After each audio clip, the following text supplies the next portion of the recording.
À Belém, les négociations finales de la COP30 tournent à l'épreuve de force.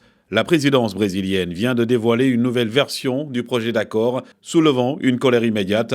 Le texte ne contient aucune référence aux énergies fossiles, alors que plus de 80 pays réclamaient une feuille de route pour sortir du pétrole, du charbon et du gaz. Face à cette omission, les Européens s'alarment d'un sommet qui risque l'impasse. On this continent, Ce qui est actuellement sur la table est inacceptable. Nous sommes vraiment face à un scénario sans accord. married with independence and competitiveness. Dans les couloirs, les tensions s'accumulent entre blocage des pays producteurs, incendies sur le site et des heures de négociations perdues. La présidence brésilienne tente de maintenir le cap malgré un consensus qui se délite. We are here together after Nous sommes réunis aujourd'hui après l'incendie d'hier. Il nous a rappelé notre vulnérabilité commune et notre capacité à nous unir pour agir en temps de crise.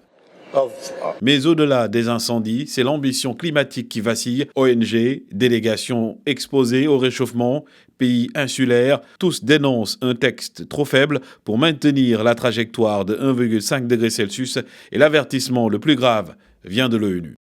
After decades of denial, Après des décennies de déni et d'atermoiement de la part de nombreux acteurs, la science nous indique qu'un dépassement temporaire d'environ 1,5 degré à partir du début des années 2030 au plus tard est devenu inévitable.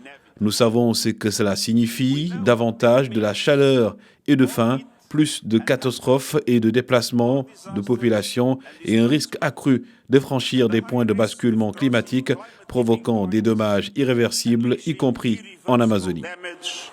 La COP30, déjà perturbée par les crises internes et le bras de fer sur les fossiles, pourrait bien ainsi basculer du mauvais côté de l'histoire.